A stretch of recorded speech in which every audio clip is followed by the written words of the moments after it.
I want to reframe what success on YouTube can mean. For some people, it might mean being famous. Millions of subscribers, viral videos, brand deals, their face on a podcast thumbnail next to Joe Rogan. And by the way, there's nothing wrong with any of that. Some creators on this platform will have the talent and the opportunity to make those things a reality. But as a physician, please don't think that if you're not building towards something like that, you're somehow doing it wrong. And in fact, success on YouTube as a doctor can look entirely different and still make a lot of sense. And once you have a clear picture about what I'm talking about, your entire perspective on the platform is going to change. Here's what the fame model looks like. You chase broad appeal, you choose topics designed to reach everyone, you optimize for views above everything else, and you end up competing with every general health channel on the platform, including creators with teams, editors, big budgets, and years of momentum. That's a losing game for most of us. But more importantly, it's a game that you don't need to play, because doctors building the most durable, profitable channels right now, they're making a completely different decision altogether. And rather than actively chasing fame, they're choosing first to be found. That's the shift. Fame is about reach, but being found is about relevance. And for a physician, relevance is far more valuable in the marketplace. So let's talk about the part that most physicians are actually curious about. How does this translate into something tangible?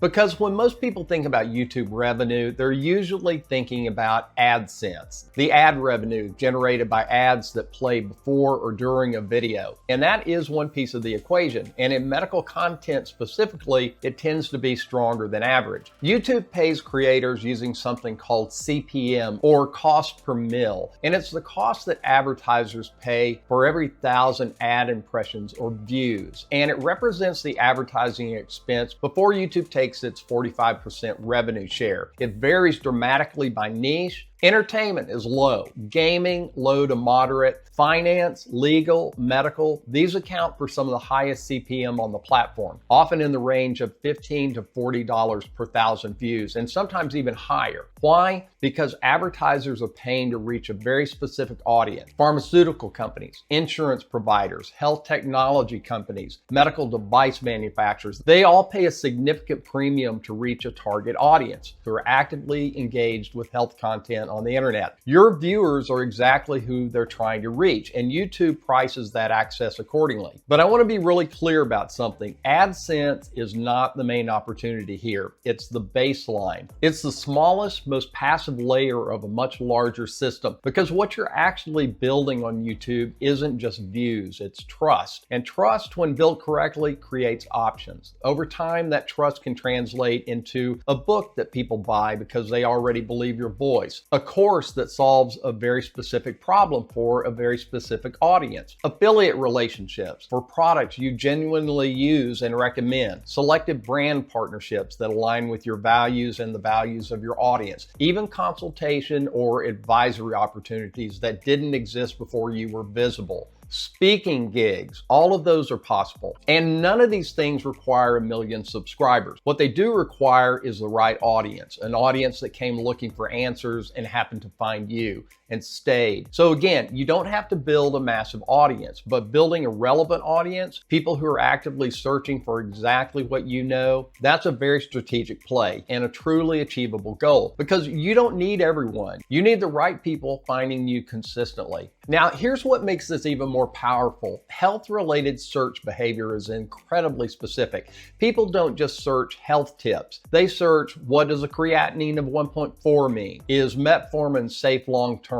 What happens to my liver if I drink every night? How do I talk to my doctor about low sex drive? These aren't casual searches. They're real people in real situations looking for real answers. And those searches happen every single day, independently of trends and independent of the algorithm. The person diagnosed with lupus today is searching for the same answers as a person who was diagnosed with lupus 6 months ago, which means a video that you film once can answer that question for thousands of people over time. And that's the difference. Don't think of this as chasing moments. With a YouTube channel, you're building a library, a searchable, permanent body of work that continues to generate trust and visibility, whether you're working, sleeping, or on vacation. That's not just content, that's an asset, and one you can grow until the cows come home. And think about this. There's a concept that physicians understand very well, but rarely apply to their own careers: compounding. In medicine, we tend to think about it in terms of tissue damage, small repeated insults leading to disease over time. This works the same way on YouTube, but with the possibility for an opposite, more positive outcome. The videos you publish, they don't disappear. They stay, get found, get shared, and build trust. They attract subscribers. At 30 videos, you have 30 entry points into your world. At 100 videos, the platform starts to understand you. It begins recommending your content. Growth becomes more predictable, more visible, and none of this requires fame. It requires consistency, relevance, and patience. Three things that physicians are already very good at. So here's where we land the plane. You don't need to go viral. You don't need to go viral. You don't need a massive audience. You don't need to become someone you're not. You need to be found by the right people consistently. Consistency is key, but many doctors don't stick around long enough to make an impact. So next, we're going to talk about why doctors quit YouTube and why you don't want to be one of them. That's what we're going to tackle next.